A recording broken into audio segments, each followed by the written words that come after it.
Ari-Aryo tali pusar si Jabang Tetuko itu tadi dengan menggunakan Warangka Kuntawijaya Danu itu. Nah, namun setelah putus itu tadi tali pusar itu tadi putus, terjadi keanehan. Warangka itu tadi Warangka kayu itu Kastubajati itu tadi ternyata melebur menjadi satu ke dalam pusernya si Jabang Tetuko, Mas Bayu.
Wilujeng Rahayu pemirsa, jumpa lagi bersama saya Ari Bayu dalam acara Obrolan Budaya Nusantara.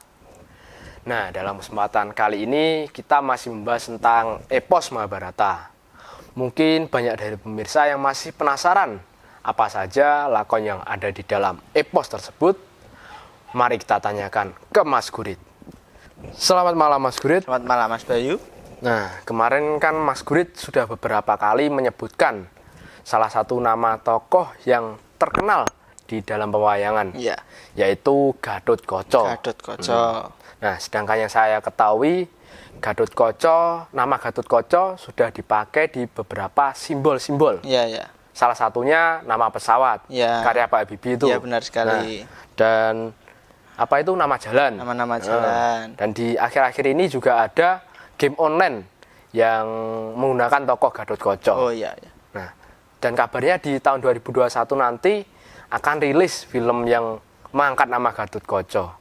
Untuk kali ini, tolong Mas Gurit ceritakan bagaimana kisah Gatotkaca di dalam pedalangan. Oh iya Mas Bayu. Nah, menjawab pertanyaan Mas Bayu tentang bagaimana tokoh Gatotkaca itu sendiri. Nah, pertama-tama sebelum menjawab, saya ucapkan terima kasih kepada teman-teman yang telah menyaksikan video kita. Semoga video yang kita sampaikan mau menambah referensi tentang lakon-lakon maupun tokoh-tokoh yang ada di dalam epos Mahabharata maupun Ramayana, Mas Bayu. Nah, pertanyaan dari Mas Bayu tentang Gatotkaca. Nah, saya kemarin telah beberapa kali menyebutkan tentang tokoh Gatotkaca itu sendiri, dan di era sekarang mungkin kalangan milenial sekarang hanya mengetahui nama Gatotkaca itu sebagai salah satu simbol yang digunakan, contohnya sebagai nomor jalan, nama-nama seperti game ataupun mainan, dan juga salah satu pesawat karya Pak Habibie diberi nama Gatotkaca itu sendiri. Namun di dalam pedalangan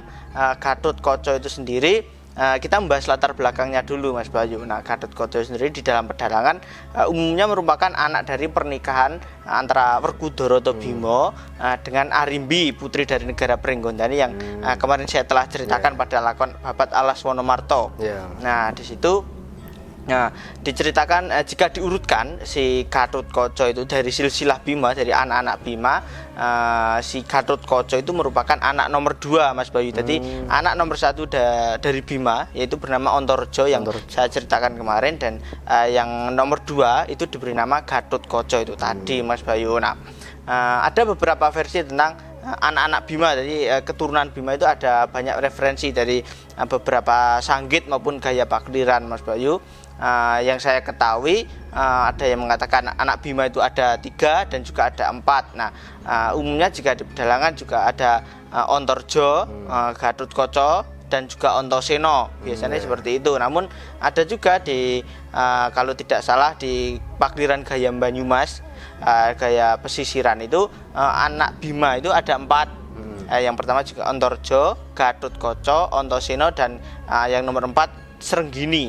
Serenggini. Itu dikatakan bahwa Bima itu menikah dengan Dewi Urangayu dan mempunyai anak Serenggini itu tadi, Mas Bayu. Nah, jadi ada beberapa versi ya? Ada beberapa versi, Mas Bayu, tentang anak Bima itu tadi. Namun kali ini kita lebih dalam membahas Bima si Gatot Kaca itu tadi, Mas Bayu. Nah, saya punya cerita beberapa sangkit tentang kelahiran si Gatot Kaca itu tadi, Mas Bayu. Gimana itu? Ada lakon Gatot Kaca lahir atau Gatot Kaca jadi di dalam pedalangan biasanya. Nah, dimulai ketika pada saat itu Bima itu dan Arimbi hasil pernikahan tersebut melahirkan jabang bayi laki-laki. Namun belum diberi nama Gatot Kaca. Jadi nama kecil dari Gatot Kaca itu yaitu Jabang Tetuko. Oh, jadi nama kecil Gatot Kaca itu Jabang Tetuko, Mas Bayu. Nah, jadi itu pemirsa, nama kecil dari Gatot Kaca adalah Jabang Tetuko. Jabang Tetuko. Nah, terus gimana, Mas? Itu ada versi yang mengatakan bahwa Jabang Tetuko itu tadi pada saat masih berwujud bayi itu berwujud raksasa, jadi memiliki taring karena bisa jadi karena ibunya Arimbi itu merupakan terah keturunan raksasa dari negara Pringgondani yang kemarin saya ceritakan, dia diruat oleh Ibu Kunti hingga menjadi manusia lumrah, manusia biasa seperti itu, Mas Bayu. Nah, suatu ketika di Kasatriyan Jodipati terjadi geger di situ karena sudah lahiran sudah lama, tali pusar Jabang Tetuko itu tadi tidak kunjung putus, Mas Bayu. Nah, para Pandawa pada saat itu prihatin di situ atas kejadian yang menimpa Jabang Tetuko di situ. Nah, sudah sekian banyak pusaka di situ digunakan, pusaka ampuh digunakan untuk memotong tali pusar yang melilit Jabang Tetuko itu tadi. Namun tidak ada yang bisa, Mas Bayu. Tidak ada yang mempan ya saat Tidak itu? ada yang mempan pada saat itu. Terus apa yang dilakukan itu, Mas Gulita? Nah, pada saat itu akhirnya Permadi lalu diutus oleh Sri Kresna untuk bertapa untuk mendapatkan petunjuk dari Jawata tentang nasib keponakannya itu tadi, anak Bima itu tadi, Mas Bayu. Nah, akhirnya si Permadi berangkat untuk mencari jalan keluar, jadi meminta petunjuk para dewa. Dia melakukan bertapa atau semedi di tengah hutan seperti itu, Mas Bayu. Nah, di tempat lain di negara Giling Wesi, rajanya bernama Prabu Nogo Pracono. Namun ada versi juga yang mengatakan Prabu Kolo Percono. Nah, ia mengutus patihnya pada saat itu bernama Patih Sekipu Tontro atau Sekipu Montro juga yang mengatakan seperti itu, untuk datang ke Kayangan mengirimkan surat lamaran kepada Bathara Guru. Nah, di situ bahwasanya sang raja Nogo Pracono itu tadi diceritakan ingin menikahi salah satu bidadari di Kayangan bernama Bathari Suprobo pada saat itu, Mas Bayu. Jadi raksasa ingin menikahi seorang dewi ya, Mas? Nah, bidadari itu tadi. Nah, terus apakah lamarannya itu diterima, Mas? Nah, di situ Bathara Guru tadi tidak berkenan jika Suprobo diperistri oleh Nogo Pracono itu tadi, Mas Bayu. Nah, maka dari itu sang Bathara Guru tadi lalu membuat siasat, istilahnya membuat penolakan halus dan mengatakan kepada utusan Nogo Pracono yaitu Patih Sekipu Tontro itu tadi, dia si sang raja bisa menikahi Suprobo, akan tetapi menunggu waktu yang tepat. Nah, si Bathara Guru lalu mengatakan waktu yang tepat itu pada saat ono srengenge jedul saka kulon. Ada juga yang mengatakan ada ngenteni silemeng palwa gabus kumambanging watu hitam. Itu jika diartikan menunggu srengenge saka kulon itu tadi seperti hari kiamat. Nah, bisa ngrabi Suprobo ngenteni dina kiamat seperti itu. Dan juga silemeng palwa gabus kumambanging watu hitam itu seperti jika dibahasakan Indonesia seperti silemeng palwa atau perahu gabus dan kumambanging watu hitam. Jadi hal yang tidak mungkin, perahu gabus silem itu kan pasti tidak mungkin, dan juga watu hitam yang mengambang itu kan tidak mungkin seperti itu. Nah, di sini Sekipu tidak paham, dia tidak mengerti apa yang dikatakan Bathara Guru. Intinya Bathara Guru bisa si Nogo Pracono bisa menikahi si Suprobo itu tadi, maka tidak mengerti kata-kata penolakan halus itu tadi. Sekipu tidak mengerti, akhirnya dia kembali ke negara Giling Wesi itu tadi untuk mengabarkan kepada sang raja bahwasanya lamaran si Nogo Pracono itu tadi diterima dengan syarat menunggu waktu yang tepat, ngenteni srengenge jedul saka kulon dan silemeng palwa gabus kumambanging watu hitam itu tadi, Mas Bayu. Nah, jadi dia tidak mengerti ya, Mas? Tidak mengerti si Sekipu itu tadi. Nah, singkat cerita sampailah Sekipu di negara Giling Wesi. Di situ Nogo Pracono menerima kedatangan tamunya itu tadi atau utusannya itu tadi. Sang patih lalu menyampaikan apa yang telah ia terima yang dikatakan oleh Bathara Guru itu tadi. Nah, di situ Nagapracana kaget. Dia mengerti bahwasanya si perkataan si Bathara Guru itu tadi menolak sepertinya. Nah, di situ akhirnya si Nagapracana paham. Dia marah di situ, mengutus Sekipu membawa prajurit-prajurit raksasanya untuk menggempur atau menghancurkan Kahyangan Suralaya, Mas Bayu. Jadi dia itu sudah mengerti ya? Sudah mengerti. Menghancurkan Kahyangan. Kahyangan Suralaya itu tadi. Sebentar Mas, sebelum Mas Grit lanjut cerita lagi, silahkan diminum Mas. Oh ya, Mas Bayu. Mungkin pemirsa juga penasaran kelanjutan ceritanya seperti apa, tapi sebelumnya kita minum dulu.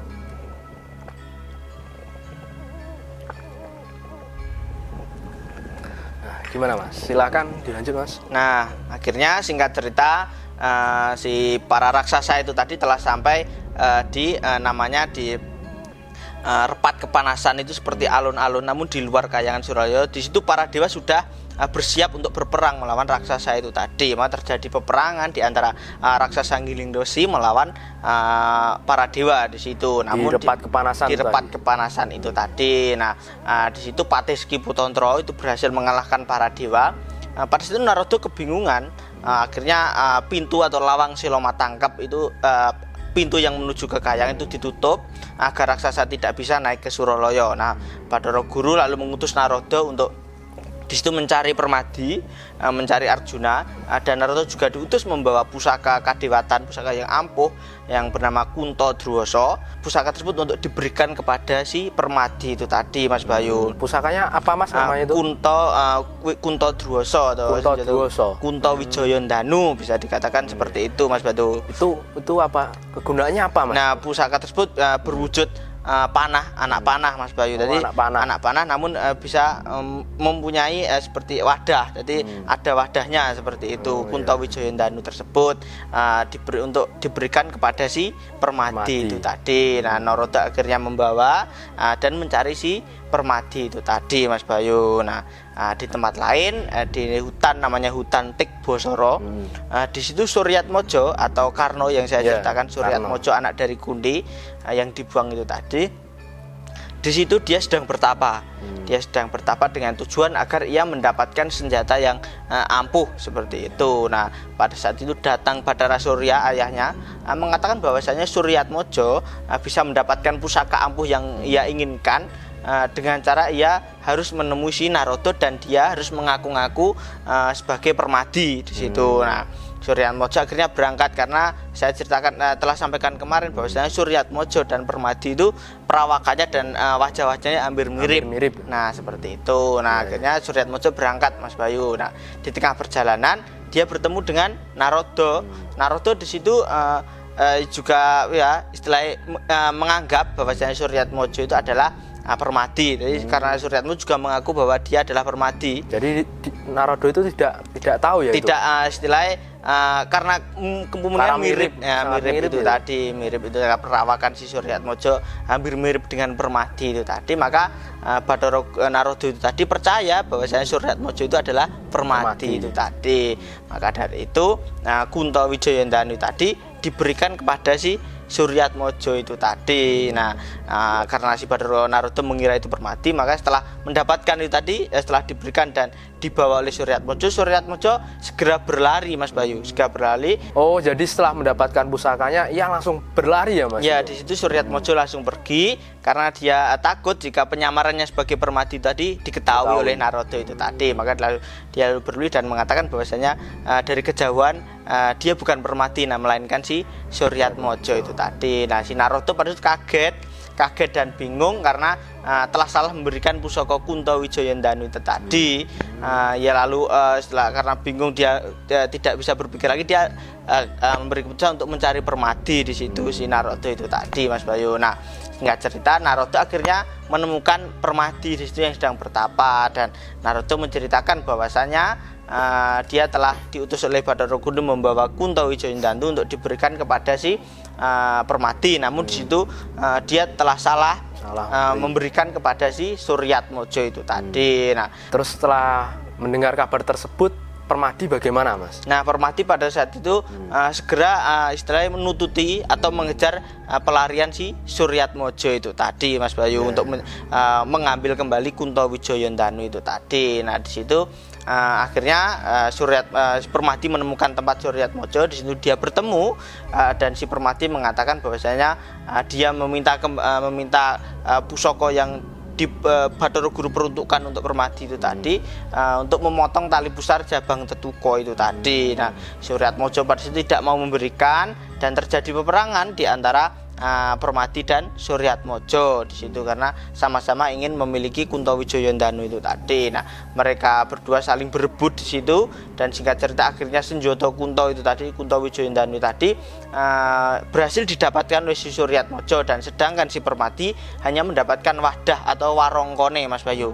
Wadah Kuntowijoyondanu tadi yang terbuat dari kayu Kastubo Jati atau Kastubo Mulyo. Jadi Permadi hanya mendapatkan warongkonya saja atau wadahnya di situ. Nah, Narada akhirnya menemui Permadi dan mengatakan bahwasanya walaupun Permadi hanya mendapatkan warongkone saja, warongko tersebut bisa digunakan untuk memotong tali pusar Jabang Tetuko anak Bima Dinjodipati itu tadi. Nah, akhirnya si Arjuna dan Narada pergi menuju Njodipati untuk memotong tali pusar Jabang Tetuko itu tadi, Mas Bayu. Nah, terus selanjutnya itu apa bisa, Mas, itu dipotong? Nah, di situ akhirnya di Kasatriyan Njodipati di Werkudara dan Arimi pada saat itu beserta Kresna, di situ ada Kresna, ada juga para Pandawa lain menunggu kedatangan Permadi itu tadi yang diutus untuk mencari petunjuk dari dewa itu tadi. Nah, Permadi pada saat itu datang bersama Narada membawa warongko Kuntowijoyondanu itu tadi. Nah,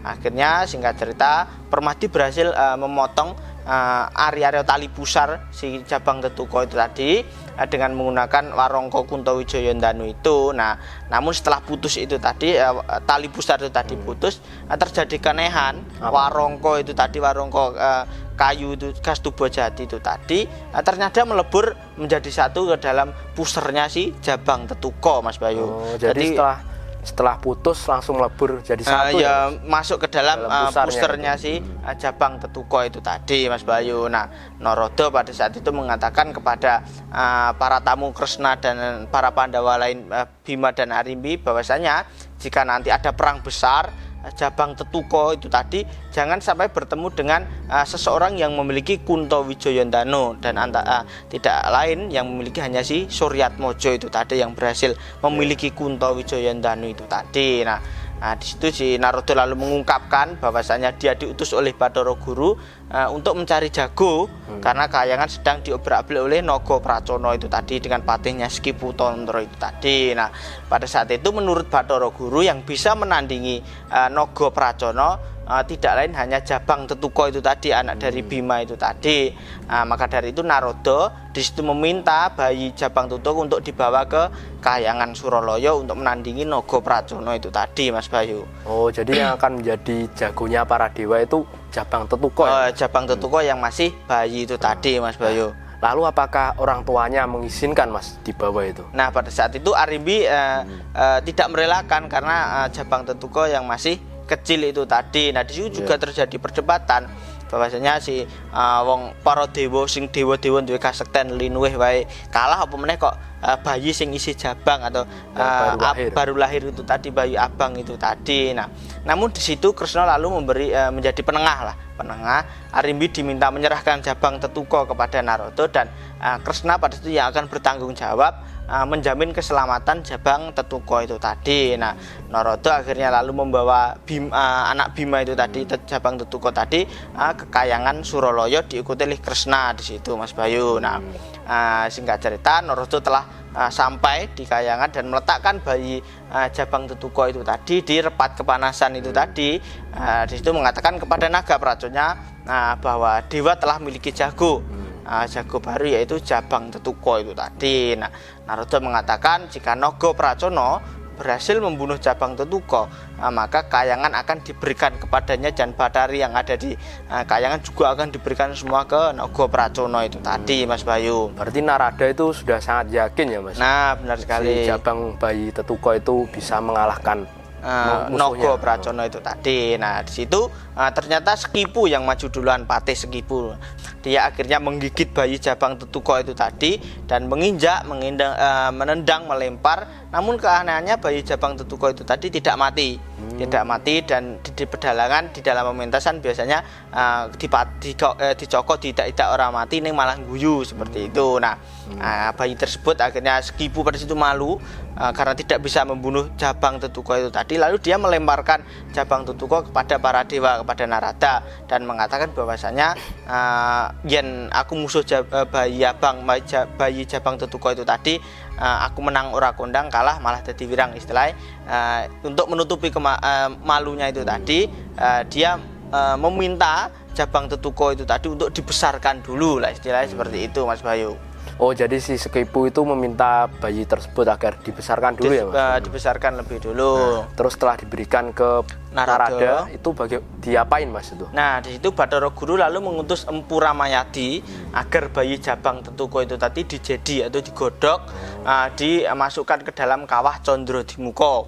Nah, di situ sedangkan para dewa yang lain diutus melemparkan pusaka-pusaka kayangan yang ampuh-ampuh, pusaka brojo-brojo atau pusaka yang sangat tajam ke dalam kawah agar nantinya bisa menyatu dengan raganya si Jabang Tetuko itu tadi, Mas Bayu. Nah, singkat cerita kawah Condrodimuka setelah dimasukkan senjata-senjata kadewatan itu tadi dan juga Jabang Tetuko telah dilemparkan ke dalam kawah Condrodimuka, kawah tersebut bergejolak. Terlihat dari asap tebal yang mengepul itu tadi, tiba-tiba keluar seorang kesatria yang sangat gagah, tinggi besar, perawakannya dari dalam kawah itu tadi. Nah, Bathara Guru pada saat itu lalu memberikan pakaian kepada Jabang Tetuko, memberikan pakaian para dewa, pakaian para dewa yang memiliki kekuatan, antara lain ada yang namanya Caping Basunando, Kutang Ontokusumo, dan Talumpah Podo Kacarmo di situ, Mas Bayu. Mas.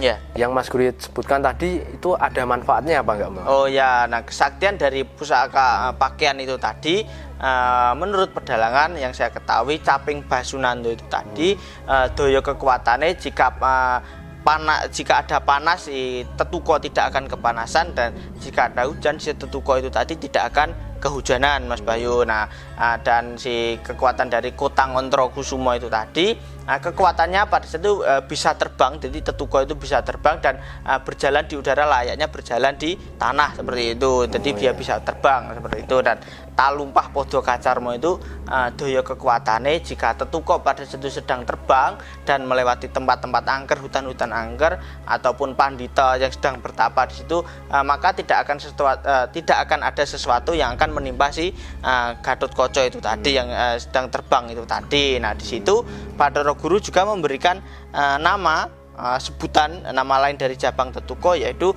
Gatotkaca, Mas Bayu. Jadi Gatotkaca itu yang memberikan nama tersebut adalah Bathara Guru di situ, Mas Bayu. Ya, jadi itu tadi pemirsa, nama Gatotkaca ternyata yang memberikan adalah Bathara Guru. Ya, benar sekali. Nah, di situ akhirnya Gatotkaca lalu diutus oleh Bathara Guru untuk melawan Sekipu dan Nogo Pracono itu tadi, Mas Bayu. Sekipu tewas dengan cara diputer gulune, ditugel gulune seperti itu. Sedangkan Nogo Pracono itu tidak terima jika patihnya itu tadi mati, dia lalu maju, Mas Bayu, di situ. Dia maju menjadi senopati, terjadi peperangan sengit di antara Gatotkaca dan Nogo Pracono di situ, Mas Bayu. Nah, Gatotkaca pada itu berkali-kali diceritakan digigit oleh si Nogo Pracono karena Nogo Pracono adalah seorang raksasa. Namun di situ si Gatotkaca tidak membalas.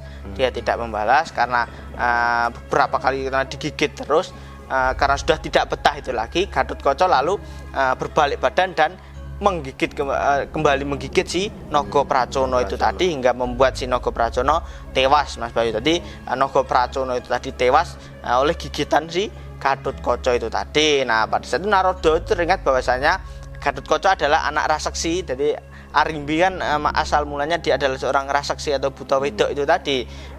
Dan akhirnya taring si Gatotkaca itu tadi dipangur atau ditumpulkan lah istilahnya oleh Narada agar si Gatotkaca tidak menggigit, karena menggigit tersebut adalah merupakan ciri khas atau cerminan dari raksasa jika saat berperang.